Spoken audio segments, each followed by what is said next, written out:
The automatic doors of Terminal 2 hissed open and spilled the noise of the airport into the cool evening air, the constant PA announcements, the roll of luggage wheels over tile, the occasional burst of laughter or a crying child. Through the doors stepped a woman. She didn't look like she belonged here, not to the casual observer anyway. Not in this wing of the terminal, which gleamed with glass and chrome and was filled with men in sharp suits, women in designer coats, and smartly dressed families bustling to the first-class lounge. Her shoes, plain white sneakers, a little scuffed at the toes. Her jeans, faded, not in the trendy way you see on high-end runways but genuinely worn. Her cardigan, a deep navy, a little pilled at the elbows. And her bag, just a canvas tote, fraying slightly at the corners. Yet she walked into the check-in area for Harrington Private Charter like she had every right to be there. The agent behind the counter barely looked up as she approached, still typing something on his screen. "Name?" he asked, in the polite but detached tone reserved for people who don't look like they belong. She opened her bag, pulled out a printed ticket, and slid it across the marble counter. The agent glanced at it, then did a double-take. His fingers stilled on the keyboard, and he looked up at her properly this time. His voice softened. "Ah, welcome, Ms. Saunders. You're checked in. We'll board you shortly." She only smiled faintly and nodded, murmuring a quiet, "Thank you," before stepping aside to wait. Behind her, a pair of men in line exchanged amused glances. One of them, tall, broad-shouldered, wearing a watch so heavy it practically had its own gravity, leaned closer to his friend and whispered just loud enough. "Must be her lucky day. Economy oversold, maybe." His friend, shorter, stockier, his suit jacket perfectly tailored, grinned. "Either that or she wandered in here by mistake." They snickered, their laughter quickly muffled as she turned ever so slightly, not to face them, but enough that they could see her calm expression. And then she walked toward the gate without another word. The jet bridge was quiet, cool, the faint smell of fuel seeping through the seams. She walked slowly, not hesitating, but not hurrying either. The flight attendant at the door smiled politely, scanning her ticket. "Welcome aboard, ma'am. Seat 2A. Enjoy your flight." Her sneakers made no sound on the plush carpet as she stepped into the first-class cabin. Here, everything sparkled. Wide leather seats. Gold-tinged reading lamps. Passengers already sipping champagne and checking emails on sleek tablets. Heads turned as she made her way down the aisle, her canvas tote slung over one shoulder. And behind her, the two men followed, carrying their slim briefcases. "Unbelievable," the taller one muttered under his breath as he watched her take her seat, right in the front row, window side. "She actually thinks she belongs here." His friend chuckled softly, shaking his head. "Maybe she's a stand-in for someone important. A nanny, or something." The woman in 2A sat quietly, folded her hands in her lap, and gazed out the window at the tarmac. Even before takeoff, the whispers started. "I swear, the wrong people keep ending up in first these days," the tall man said, slipping into 4B and stretching out his legs. His friend laughed under his breath. "Hey, don't knock it. At least she's giving us something to talk about this flight." She could hear them, of course she could, but she gave no indication. Instead, she reached into her tote, pulled out a black notebook and a smooth fountain pen, and began writing in steady, elegant script. Her calm only seemed to annoy them more. "I'll bet she doesn't even know how much this seat costs," the short one whispered, just loud enough to carry forward. "Probably scraped it together with airline points and prayer," his friend added, chuckling darkly. The cabin lights dimmed for takeoff.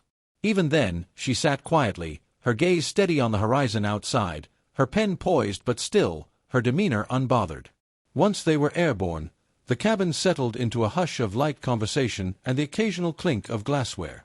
The woman in 2A wrote quietly in her notebook, her calm presence almost eerie compared to the smug energy emanating from the two men behind her. Every time they looked up, there she was, perfectly still, perfectly composed.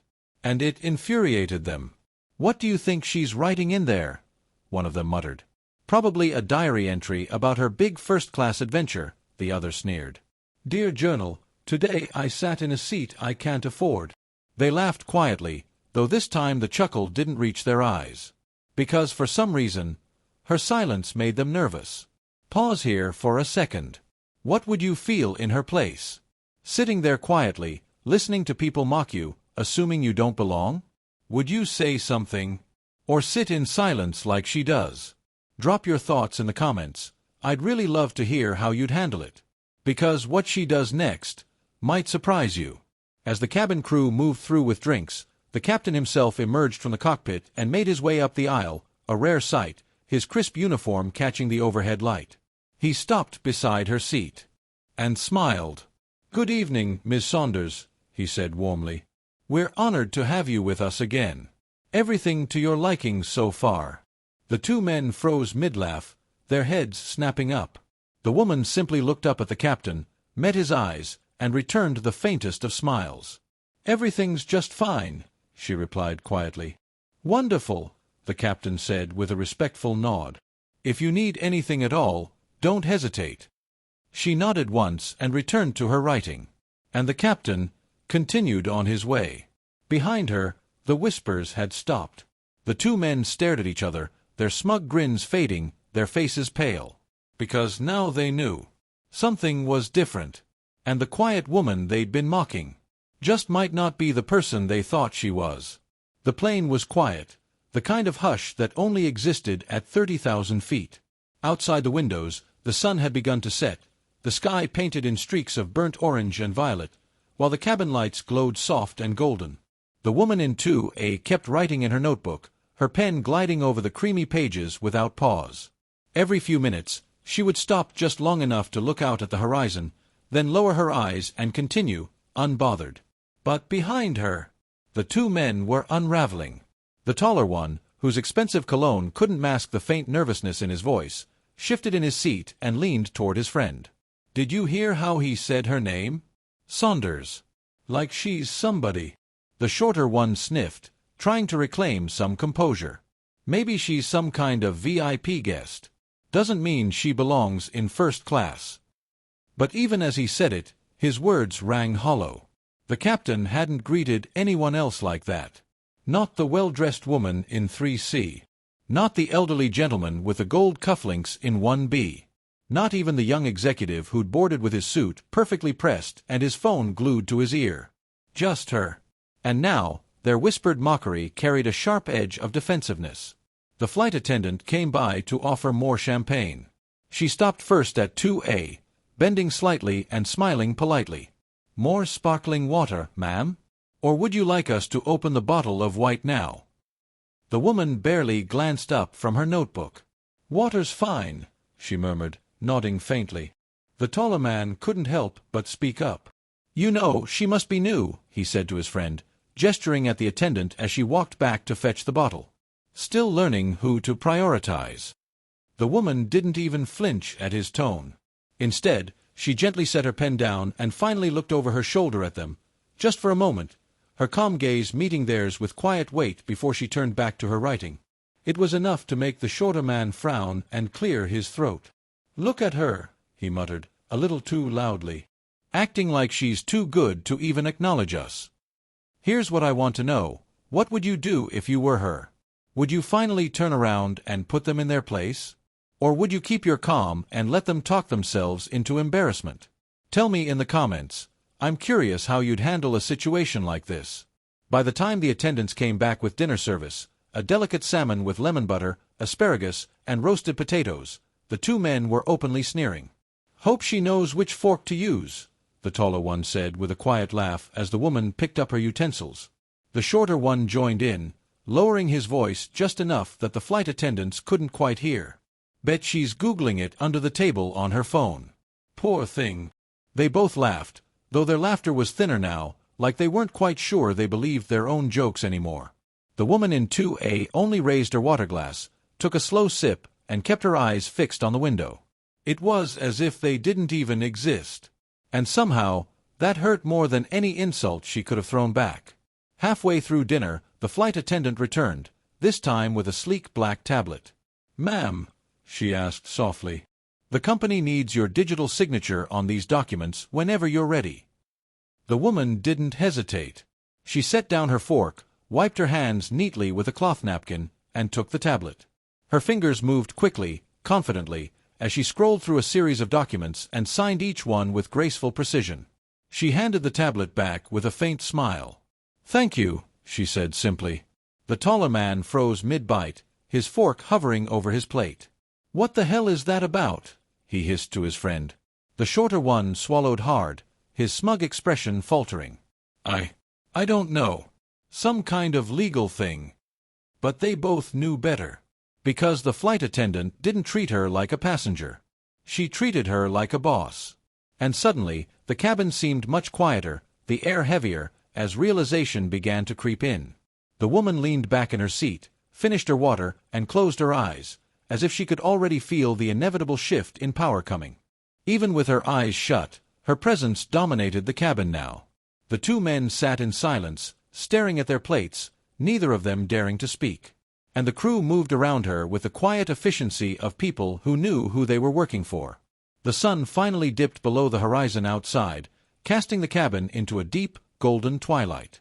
She opened her eyes again, picked up her pen, and began writing once more, calm, deliberate, unhurried. The taller man rubbed his temple, muttering something under his breath about figuring this out, but even he didn't sound convinced anymore. And the shorter one just sat there, his shoulders sagging as though he already knew they'd made a mistake they couldn't undo. As the plane soared through the darkening sky, the woman in 2A wrote steadily, her calm composure as unshakable as ever. Behind her, the men who'd mocked her sat in uneasy silence, the last traces of their arrogance slipping away. Because deep down, they could already feel the balance shifting. And what they'd learned by the time they landed would humble them more than they ever imagined. The cabin lights had dimmed further now, casting a soft amber glow over the first-class section. Outside the window of 2A, the darkness stretched on, broken only by the occasional scattering of lights far below. The hum of the engines was steady, like a low heartbeat, but the tension inside the cabin was anything but calm. The woman in 2A wrote steadily in her black notebook, page after page filling with her measured, graceful script. Behind her, the two men sat in rigid silence. No more jokes. No more whispered insults. Just the growing weight of uncertainty. The taller man couldn't seem to stop glancing at her, little sideways looks he tried to disguise as casual. But there was nothing casual about the way his jaw tightened each time he caught sight of her calm face, her unshaken composure, her quiet confidence. She hadn't raised her voice. She hadn't confronted them. She hadn't even flinched. And yet, she had completely undone them. The shorter man finally broke the silence between them with a whisper. "Do you think she knows?" The taller man turned his head slightly, frowning. "Knows what?"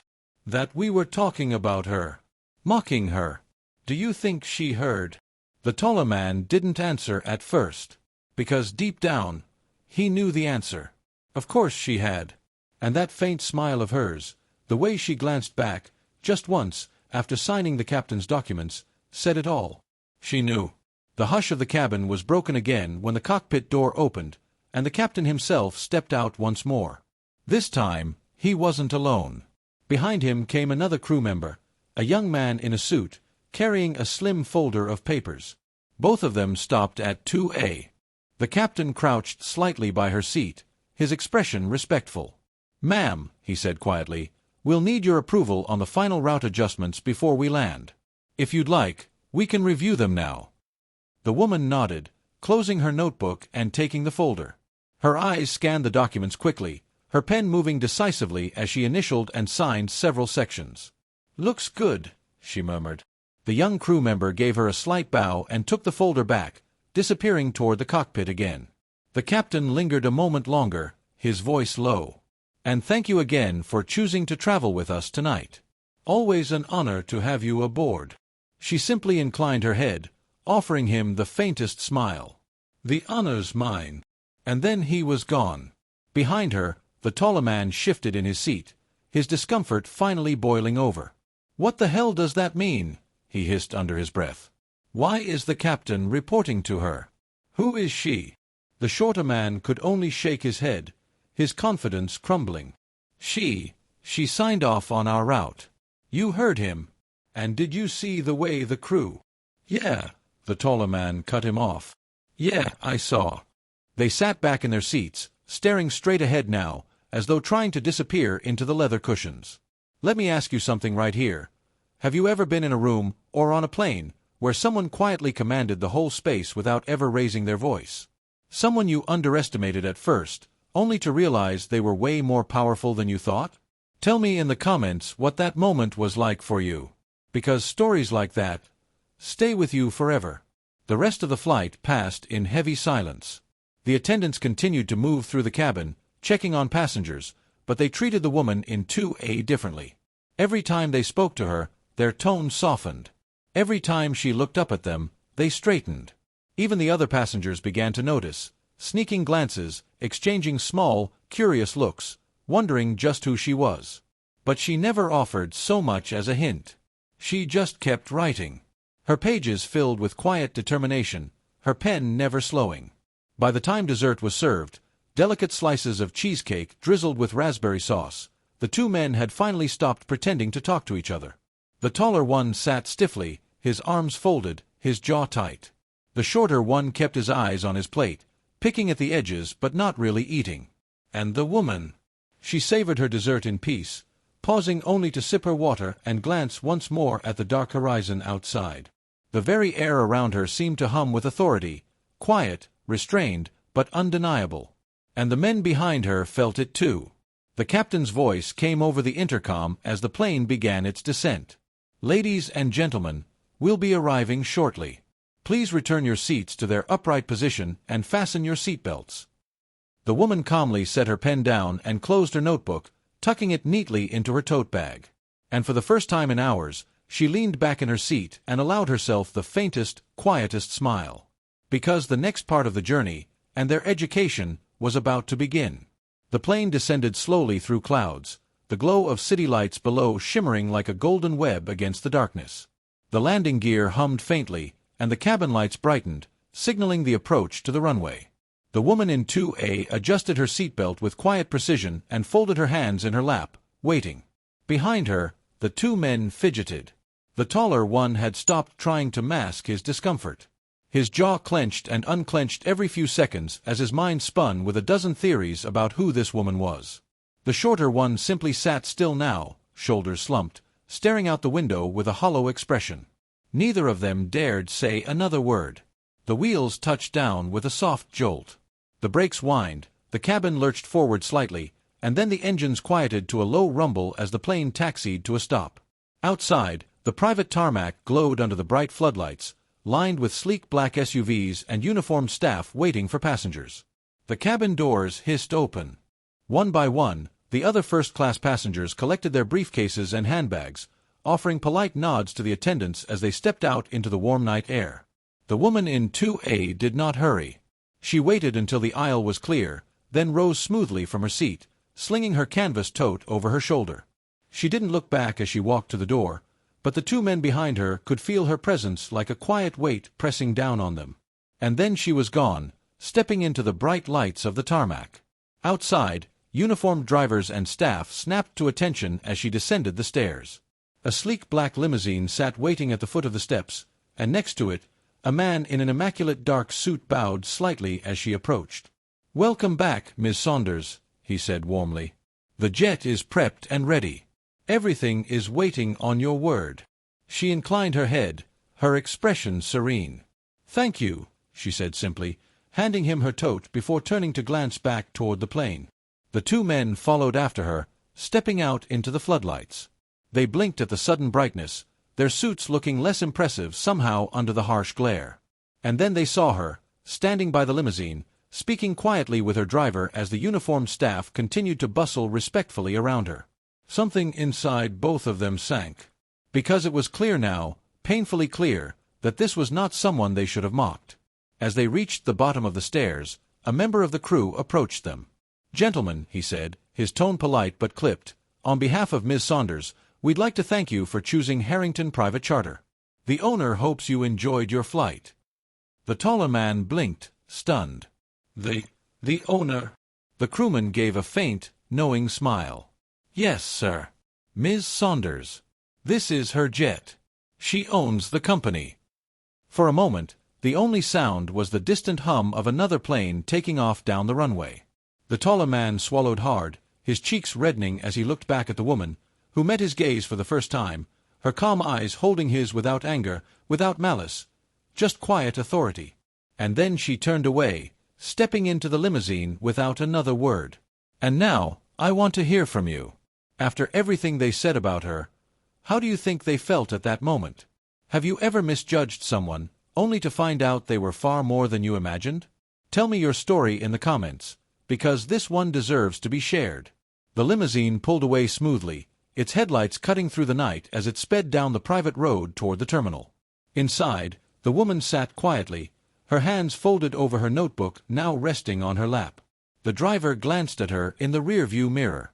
"Everything to your satisfaction, Ms. Saunders?" She gave the faintest smile. "Yes," she said softly. "Everything's exactly how it should be." On the tarmac, the two men stood frozen, watching the taillights of the limousine disappear into the distance. Neither of them spoke, because what could they say? All the whispered mockery, all the sneering jokes, all the arrogance they'd worn like armor, now stripped away, leaving only shame behind. They looked at each other briefly, but neither could hold the other's gaze for long. And as they walked toward their waiting car in silence, they knew one thing for certain. They would never forget her. The black limousine carrying Miss Saunders was nothing more than a glint of light in the distance now, swallowed by the vastness of the private terminal's access road. The two men stood rooted to the tarmac, the dry night air heavy on their suits, their pride weighing even heavier. The taller man finally exhaled, his breath shaky. "Well," he murmured, his voice hollow, "I didn't see that coming." The shorter man said nothing at first. He kept staring at the ground, his shoulders hunched, his jaw working as though chewing on words he couldn't quite spit out. "I told you she looked different," he said finally, though his tone was weak, almost childlike. "Different," the taller man snapped, the edge of anger returning, but this time not at her. At himself. "She owns the damn company. The jet. And we—" he stopped, his throat tightening. "We made fools of ourselves." They started walking toward their waiting car, their footsteps quiet against the concrete. The driver of their black sedan opened the back door without a word. Neither man spoke as they slid into the leather seats. The door shut with a soft thud. The engine started, and the car pulled away, merging into the same road that Miss Saunders' limousine had taken. Through the tinted windows, they could still see faint taillights far ahead, a small, glowing reminder of their mistake. The taller man stared straight ahead, his mind replaying everything from the moment they saw her step into the first-class cabin. The scuffed sneakers, the canvas tote, the calm way she'd ignored them, even as they laughed and whispered. The moment the captain bowed his head to her like a subordinate. He could still hear his own voice mocking her. Still feel the sting of her quiet gaze, even now. It made his skin crawl. "She didn't even gloat," the shorter man said suddenly, breaking the silence. "What? She could have said something. Rubbed it in. Called us out. But she didn't. Not once." The taller man swallowed hard. "No. She didn't need to." They lapsed into silence again. But this time, it was a silence heavy with something more than awkwardness. Shame. Because it wasn't just about being wrong. It was about who they'd been. The kind of men who see a quiet woman in sneakers and assume she doesn't belong. The kind of men who whisper and laugh because it makes them feel bigger.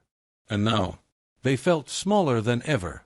Their sedan pulled up to the sleek glass doors of their hotel. Bellhops moved to greet them, opening doors and offering polite smiles. But the two men barely acknowledged them as they stepped out, carrying only their briefcases.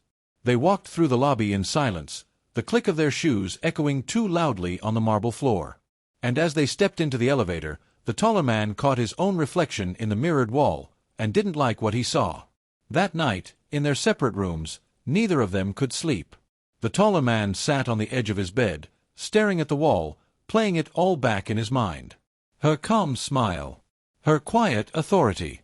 The way the staff moved around her, respectful, efficient. The way the captain himself had bowed to her. And the way she'd never raised her voice, never lowered herself to their level. It was worse than if she'd yelled. Because it meant she didn't have to. The shorter man, meanwhile, sat at his desk with a drink in his hand, his phone glowing beside him. He opened a text thread, his wife. But after staring at the screen for a long moment, he typed something else instead. We made a mistake today. Mocked someone we didn't understand. Wish I'd known better. Wish I was better. He stared at the words. Then he hit send. Far across town, in her quiet hotel suite, Miss Saunders sat at a small table, sipping tea. Her black notebook lay open before her, filled with notes from the day.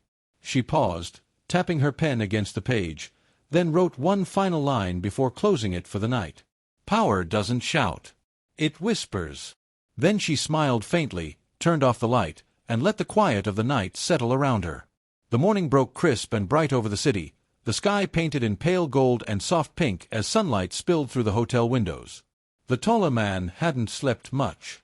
He sat at the little desk in his room, tie undone, staring at a blank page in the complimentary notepad. The words wouldn't come. What could he even say to a woman like her? Nothing he thought of seemed enough, or appropriate, or worthy of her quiet strength.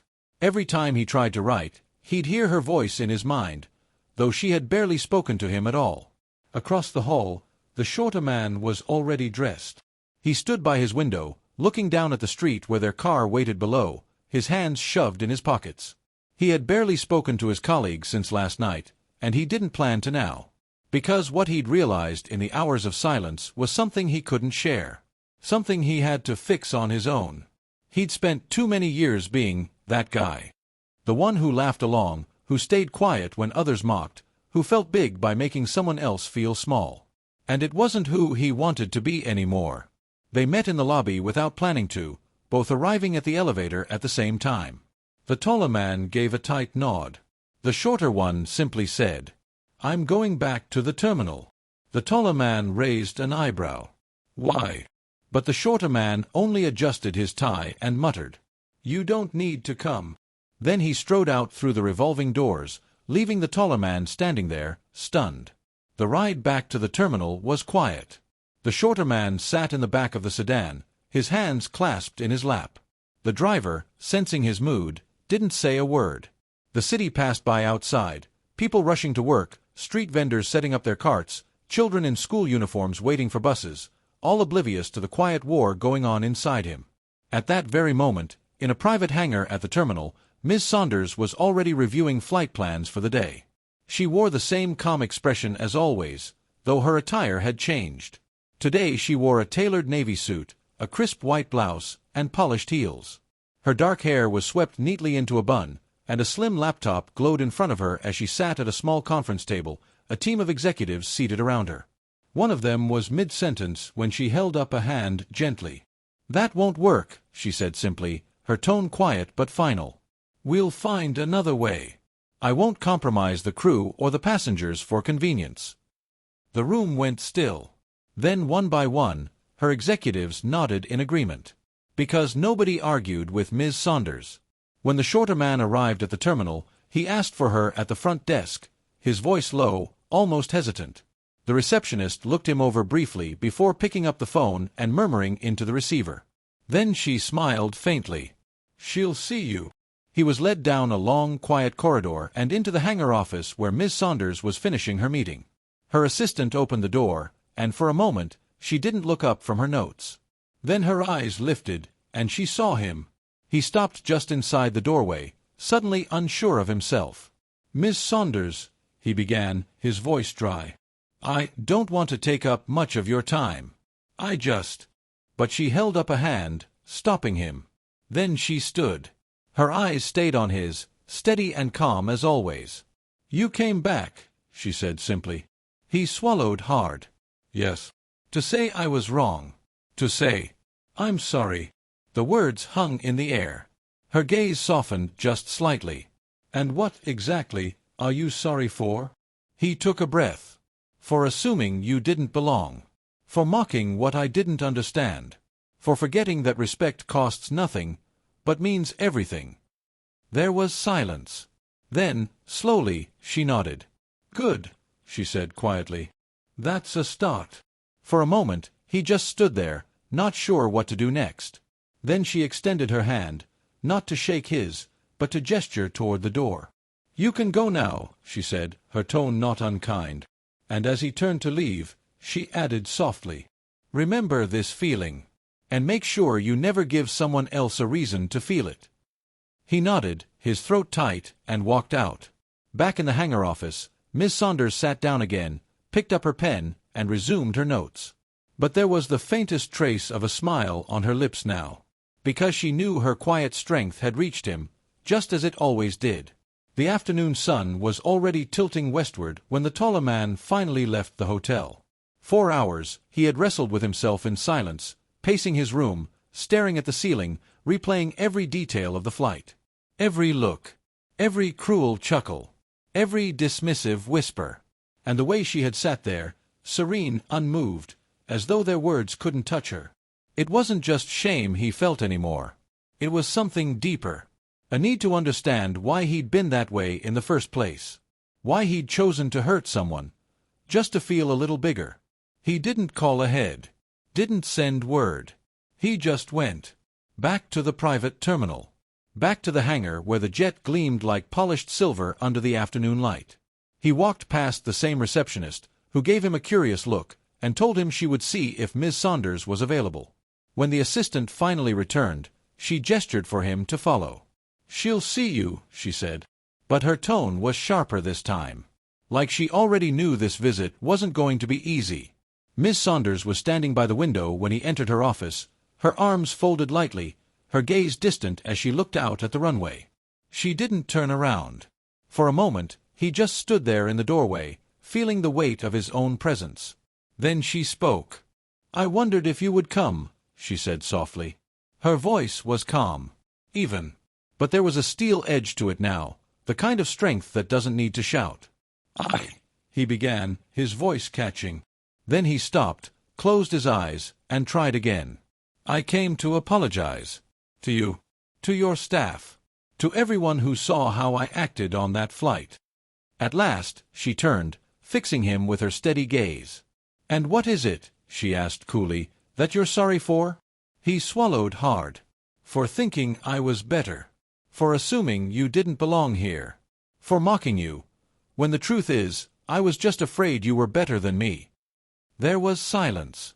Only the faint hum of the jet engines outside filled the room. "You're not the first," she said finally, her tone still soft but tinged with sadness. "And you won't be the last. People see what they expect to see. They think power has to look a certain way, act a certain way, dress a certain way." She walked slowly toward her desk, resting her hand lightly on the surface. "And when they're wrong, it scares them." He nodded, his chest tight. "Yes," he whispered. "It does." Then he straightened slightly. "But I don't want to be that man anymore." Her eyes narrowed slightly, searching his face for the truth. And when she found it, she gave a faint nod. "Then don't," she said simply. Her words were quiet, but they landed like a gavel. She sat down at her desk and opened her black notebook, clearly signaling the conversation was over. He lingered another moment, then finally turned and left, his shoulders heavier than before, but his steps somehow steadier. Because she had given him a choice, and now it was up to him to live up to it. When the door closed behind him, Miss Saunders sat back in her chair and allowed herself a long, quiet breath. She looked out the window at the tarmac, where her jet waited. In her lap, her pen hovered over the next blank page of her notebook. Then she wrote, "Power doesn't humiliate. Power doesn't shout. True power teaches." She set the pen down, folded her hands, and watched as the sun dipped toward the horizon. Because she knew there would always be another flight, and another lesson to teach.